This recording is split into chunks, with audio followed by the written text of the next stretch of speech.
Hello दोस्तों, नमस्कार। रोशन nursing point में आपका हार्दिक स्वागत है।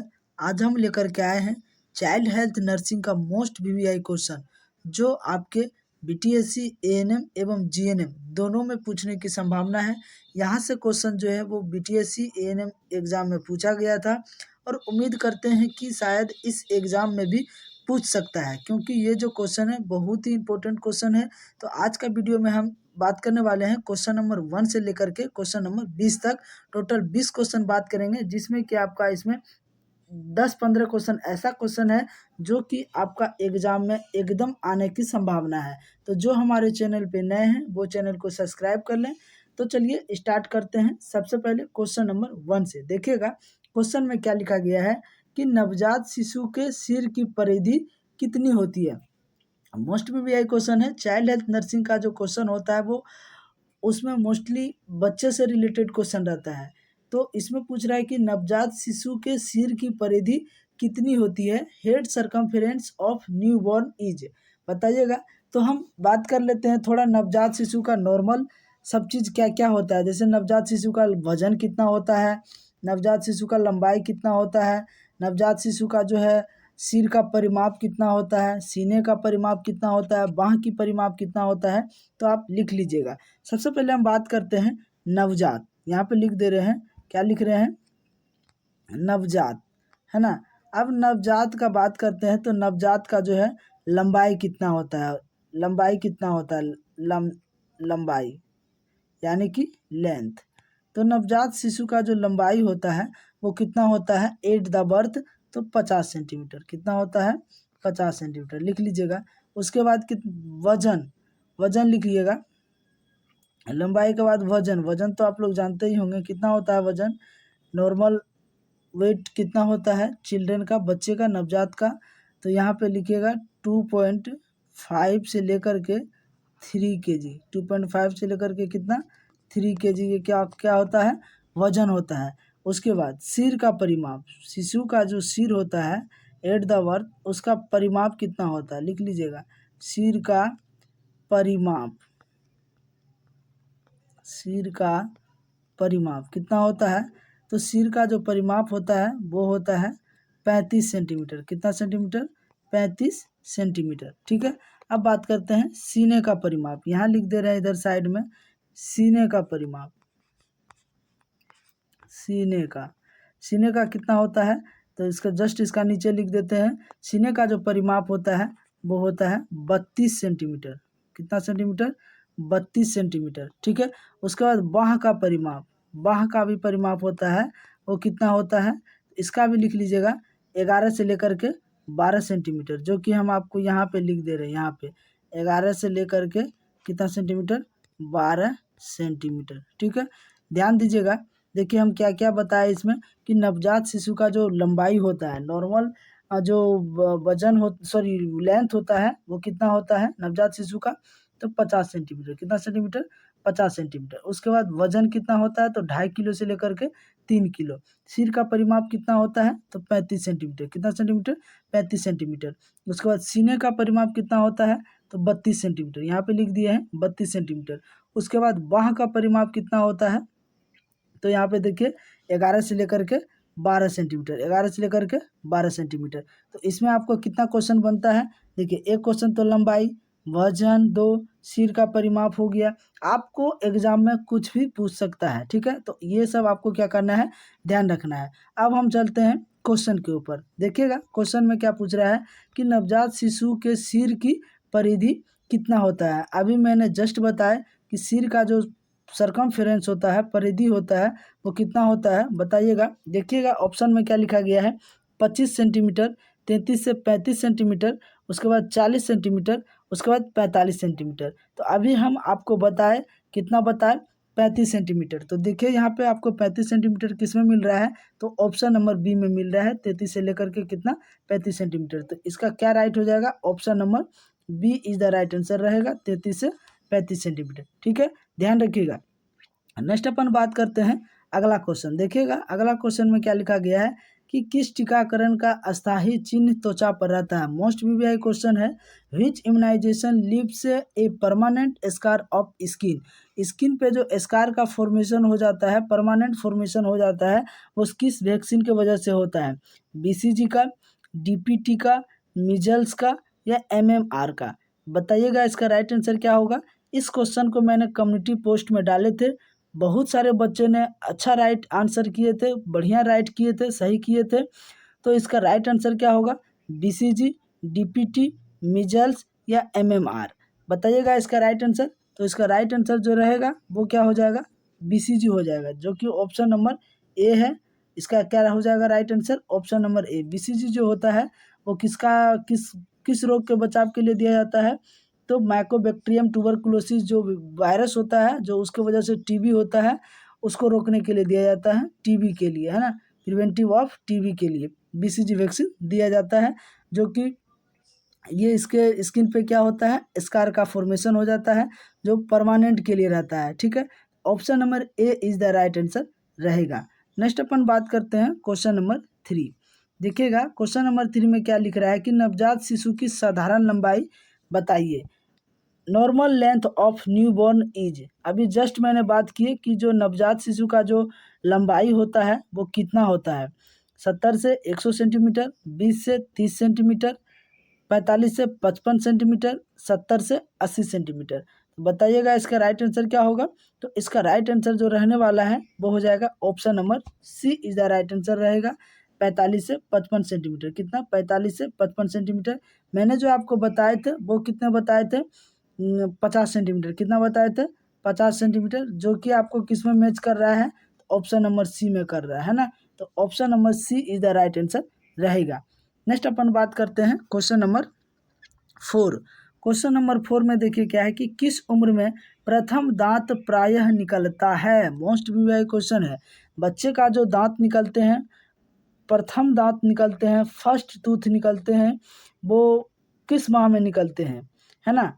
प्रथम दांत प्रायः निकलते हैं तो किस माह में निकलता है, 2 मंथ में, 4 मंथ में, 6 मंथ में, 12 मंथ में। यानी कि 2 महीना में, 4 महीना में, 6 महीना में, 12 महीना में। बताइएगा इसका राइट आंसर क्या हो जाएगा। इसका राइट आंसर क्वेश्चन नंबर 4 का क्या हो जाएगा राइट आंसर। तो जो बच्चे का जो फर्स्ट टूथ निकलता है वो 6 मंथ पे निकलता है, जो कि option number C is the right answer रहेगा, ऑप्शन नंबर सी क्या हो जाएगा राइट आंसर रहेगा। 6 मंथ पे क्या होते हैं, बच्चे का दांत निकलना स्टार्ट होते हैं। तो option number C is the right answer रहेगा। नेक्स्ट अपन बात करते हैं क्वेश्चन नंबर 5। क्वेश्चन नंबर 5 में देखिए क्या है कि दोगुना वृद्धि किसमें पाया जाता है। मोस्ट वीवीआई क्वेश्चन है, मल्टीप्लेक्टिव ग्रोथ इन फाउंड इज। बताइएगा ओल्ड एज में, एडल्टहुड में, एम्ब्रियो में, चाइल्डहुड में। ओल्ड एज होता है जिसको क्या बोलते हैं, बुढ़ापे में, एडल्टहुड में यानी कि वयस्क में, चाइल्डहुड यानी कि बचपन में, उसके बाद एम्ब्रियो यानी कि एम्ब्रियो क्या होता है, जो एम्ब्रियो होता है गर्भाशय में, है ना, जो जायगोट एम्ब्रियो फीटस का जो निर्माण होता है, तो एम्ब्रियो जो होता है वो कहाँ होता है, गर्भाशय में होता है। तो इसमें आपको बताना है कि सबसे ज़्यादा वृद्धि होता है, जो डबल वृद्धि हो रहा है, तो वो किस में होता है। तो option number C is the right answer रहेगा, एम्ब्रियो में। किस में होता है, एम्ब्रियो में होता है। चाइल्डहुड में तो भी होता है लेकिन बहुत कम होता है, डबल नहीं होता है। तो ये भी नहीं होगा, ये भी आपका नहीं होगा, और ये भी क्या होगा, नहीं होगा। तो इसका राइट आंसर क्या हो जाएगा, option number C. Option number C is the right answer रहेगा, एम्ब्रियो। एम्ब्रियो में जो होता है वो मल्टीपल यानी कि दुगना ग्रोथ होता है। तो option number C is the right answer रहेगा। ये क्वेश्चन जो है वो पीजीआई चंडीगढ़ में पूछा गया क्वेश्चन है, तो ये ध्यान रखिएगा, ये बिल्कुल घुमाने वाला क्वेश्चन है। आपको क्या करेगा, घुमा देगा, चाइल्डहुड के जगह पे कुछ दूसरा दे देगा, एडल्टहुड दे देगा, या तो इसमें आपको एम्ब्रियो के जगह पे फीटस भी दे सकता है, जायगोट भी दे सकता है। तो आपको क्या करना है, ध्यान रखना है, ठीक है। नेक्स्ट अपन बात करते हैं क्वेश्चन नंबर 6। देखिएगा क्वेश्चन नंबर 6 में क्या है कि मानव किस उम्र में वृद्धि पूरी तरह से रुक जाती है। मानव में जो वृद्धि होता है वो किस उम्र में क्या होता है, कम्प्लीटली क्या होता है, बंद हो जाता है, क्लोज हो जाता है, स्टॉप हो जाता है। 18 साल में, 22 से 23 साल में, 25 साल में या 20 साल में। बताइएगा इसका राइट आंसर क्या होगा। मानव का जो ग्रोथ होता है वो कितने साल पे रुक जाता है, पूरी तरह से ग्रोथ क्या हो जाता है, स्टॉप हो जाता है। तो इसका राइट आंसर क्या हो जाएगा, तो ऑप्शन नंबर ए हो जाएगा 18 साल में। 18 साल के बाद क्या होता है, ग्रोथ क्या होता है, रुक जाता है। जो ग्रोथ हार्मोन होते हैं उसका सिक्रेशन बंद हो जाता है या क्या होता है, बिल्कुल कम हो जाता है, जिसके वजह से क्या होता है, मनुष्य का वृद्धि, मानव का वृद्धि कम हो जाता है या रुक जाता है। तो option number A is the right answer रहेगा। जो वृद्धि कराने का जो हार्मोन होते हैं वो कौन हार्मोन होते हैं, तो जीएच हार्मोन होते हैं, यानी कि ग्रोथ हार्मोन होते हैं। इनकी कमी हो जाती है या फुल स्टॉप हो जाता है, जिसके वजह से ग्रोथ रुक जाता है। तो 18 साल के बाद ग्रोथ हार्मोन कम हो जाता है। तो जो आपका राइट आंसर रहेगा वो हो जाएगा option number A is the right answer रहेगा 18 साल। ठीक है, नेक्स्ट अपन बात करते हैं क्वेश्चन नंबर 7। देखिएगा क्वेश्चन नंबर 7 जो है वो बहुत ही इंपॉर्टेंट क्वेश्चन है कि नवजात शिशु का अपगार स्कोर 5 से कम, नवजात शिशु का अपगार स्कोर 5 से कम किस स्थिति का कहलाता है। देखिएगा ये बिहार में क्वेश्चन पूछा गया था 2015 में, ध्यान रखिएगा।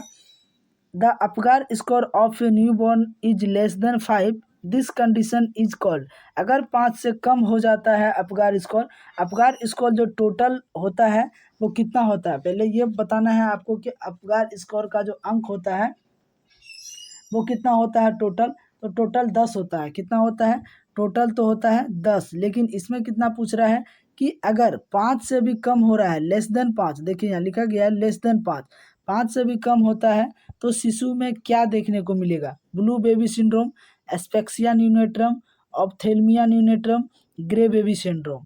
बताइएगा इसका राइट आंसर क्या हो जाएगा। तो इसका राइट आंसर जो रहेगा 5 से जो कम हो जाता है तो एस्पेक्सिया न्यूनेट्रम होता है, जो कि आपका ऑप्शन नंबर बी में दिया गया है। Option number B is the correct answer रहेगा, एस्पेक्सिया न्यूनेट्रम। ठीक है, नेक्स्ट अपन बात करते हैं क्वेश्चन नंबर 8। क्वेश्चन नंबर 8 में देखिए क्या है कि नवजात शिशु का सामान्य श्वसन दर क्या है। मोस्ट पीवाई क्वेश्चन है। Normal breathing rate of new born is, नवजात शिशु का जो सामान्य श्वसन दर होता है, रेस्पिरेशन रेट होता है, वो कितना होता है, 12 से 16 मिनट। क्या लिखा है, normal breathing a rate of new born is, अच्छा हाँ, 12 से 16 मिनट, 25 मिनट, 30 से 36 मिनट, उसके बाद क्या है 60 से कम, है ना, 60 से 60 मिनट से कम। इसका राइट आंसर क्या हो जाएगा, 30 से 36 मिनट। क्या हो जाएगा, 30 से 36 minute is the right answer रहेगा, जो कि यहाँ पे ऑप्शन नंबर सी हो जाएगा, ऑप्शन नंबर सी हो जाएगा। और ये मिनट नहीं होगा, ये जो है वो मिनट नहीं होगा, ये क्या किया है, गलत टाइप कर दिया है। यहाँ पे आपको क्या देना है, ब्रीथ पर मिनट, ब्रीथ पर मिनट, ध्यान रखिएगा, ब्रीथ पर मिनट होगा। या फिर आप ऐसे भी लिख सकते हैं, ब्रीथ पर मिनट, है ना, ब्रीथ पर मिनट। ये जो मिनट है उसके आगे ब्रीथ लगा देना है, ब्रीथ पर मिनट, जो कि आपका option number C is the correct answer रहेगा। क्या हो जाएगा, option number C is the correct answer रहेगा, 30 से 36, 30 से 36, option number C is the correct answer रहेगा। ठीक है, नेक्स्ट अपन बात करते हैं क्वेश्चन नंबर 9। क्वेश्चन नंबर 9 में क्या है, थैलेसेमिया क्या है। तो थैलेसेमिया जो है वो एक क्या है, ब्लड डिसऑर्डर है। ध्यान रखिएगा, थैलेसेमिया जो है वो क्या है, ब्लड डिसऑर्डर है। तो कौन सा ब्लड डिसऑर्डर है, congenital defect in bone, congenital blood disorder, congenital neural defect, congenital muscular defect. देखिए बोन का मतलब होता है हड्डी, आखिर ये हड्डी का डिफेक्ट है तो नहीं। उसके बाद क्या, न्यूरल ट्यूब डिफेक्ट है तो ये भी नहीं। कॉन्जेनाइटल मस्कुलर मसल्स का डिफेक्ट है, नहीं, ये क्या है, ब्लड डिसऑर्डर है। तो ऑप्शन नंबर क्या हो जाएगा, B is the correct answer रहेगा। कॉन्जेनाइटल जो होता है, कॉन्जेनाइटल ब्लड डिसऑर्डर जो है वो थैलेसेमिया है। तो option number B is the correct answer रहेगा, लिख लीजिएगा option number B, option number B is the correct answer हो जाएगा। नेक्स्ट अपन बात करते हैं क्वेश्चन नंबर 10। क्वेश्चन नंबर 10 में देखिए क्या है कि बच्चा का वृद्धि एवं विकास प्रभावित होता है। मोस्ट पीवाई क्वेश्चन है, growth and development of a child is affected by, बच्चे को जो है विकास एवं वृद्धि को जो प्रभावित करता है वो कौन ऐसा कारक होता है, हेरिडिटी, उसके बाद क्या है, इन्वायरमेंट यानी कि वातावरण, न्यूट्रिशन लेवल यानी कि खान पान की कमी, या ऑल एभव। तो ये इसमें जो है बच्चा का जो ग्रोथ एंड डेवलपमेंट जो साइड इफेक्ट होता है, इफेक्ट पहुंचाता है, वो क्या होता है, ऑल द एभव होता है, यानी इन सभी के द्वारा होता है, जो कि आपका ऑप्शन नंबर क्या हो जाएगा, D is the right answer रहेगा। हेरिडिटी यानी कि जन्मजात भी होता है, इन्वायरमेंटल वातावरण भी होता है, वातावरण जैसा होता है उस तरह से भी उसको इफेक्ट पहुंचाता है। न्यूट्रिशन लेवल, खान पान अगर नहीं है तो उससे भी ग्रोथ एंड डेवलपमेंट रुक जाता है। यानी कि option number D is the correct answer रहेगा। ठीक है, नेक्स्ट अपन बात करते हैं क्वेश्चन नंबर 11। क्वेश्चन नंबर 11 में क्या है, अपगार स्कोरिंग का कुल अंक कितना होता है। मोस्ट वीआई क्वेश्चन है। अभी मैंने जस्ट बात किए थे कि अपगार स्कोर, जो क्वेश्चन में क्या था कि अपगार स्कोर में 5 से कम हो जाता है तो उसे क्या कहते हैं, जिसमें आंसर क्या था, एस्पेक्सिया न्यूनेट्रम। उस टाइम हम आपको बताए थे कि अपगार स्कोर का जो टोटल अंक होता है, टोटल नंबर होता है, वो कितना होता है बताइएगा। 10, 15, 25, 12। तो इसका राइट आंसर क्या हो जाएगा, तो option number A is the right answer हो जाएगा। 10 क्या होता है, 10 होता है, जो कि आपका option number A is the correct answer रहेगा। ये क्या है, अपगार स्कोर का टोटल नंबर है। क्वेश्चन नंबर 11 का जो राइट आंसर रहेगा वो हो जाएगा ऑप्शन नंबर ए, यानी कि 10। ठीक है, नेक्स्ट अपन बात करते हैं क्वेश्चन नंबर 12। देखिएगा क्या है कि विश्व स्तनपान सप्ताह मनाया जाता है। मोस्ट वीआई क्वेश्चन है। World breast feeding week is celebrate on, कब मनाया जाता है, कब सेलिब्रेट किया जाता है स्तनपान सप्ताह को। जुलाई के प्रथम सप्ताह यानी कि फर्स्ट वीक ऑफ जुलाई, अगस्त के द्वितीय सप्ताह सेकेंड वीक ऑफ अगस्त, अगस्त के प्रथम सप्ताह फर्स्ट वीक ऑफ अगस्त, जुलाई के द्वितीय सप्ताह सेकेंड वीक ऑफ जुलाई। बताइएगा इसका राइट आंसर क्या रहेगा। तो इसका राइट आंसर जो रहेगा वो हो जाएगा अगस्त के प्रथम सप्ताह first week of August. Option number C is the correct answer रहेगा, अगस्त के प्रथम सप्ताह first week of August. Next अपन बात करते हैं क्वेश्चन नंबर 13। देखिएगा, कॉप्लिक स्पॉट एक निदान चिन्ह है। कॉप्लिक स्पॉट जो है वो किस बीमारी में देखने को मिलता है। मोस्ट प्रोबेबल क्वेश्चन है। Koplik spot is one of the diagnostic sign of diphtheria का, पर्टूसिस का, मिजल्स का या मम्स का। तो इसका राइट आंसर क्या हो जाएगा, तो कॉप्लिक स्पॉट जो देखने को मिलता है वो मिजल्स में देखने को मिलता है, जो कि आपका ऑप्शन नंबर सी में दिया गया है। क्या है, ऑप्शन नंबर सी में दिया गया है मिजल्स। तो option number C is the right answer रहेगा, मिजल्स। ठीक है, नेक्स्ट अपन बात करते हैं क्वेश्चन नंबर 14। क्वेश्चन नंबर 14 में है कि बीसीजी दिया जाता है। मोस्ट प्रोबेबल क्वेश्चन है। बीसीजी जो दिया जाता है वो किस रूट से दिया जाता है, आईवी, आईएम यानी कि इंट्रामस्कुलर, सबक्यूटेनियस या इंट्राडर्मल। आईवी का मतलब होता है इंट्रावीनस।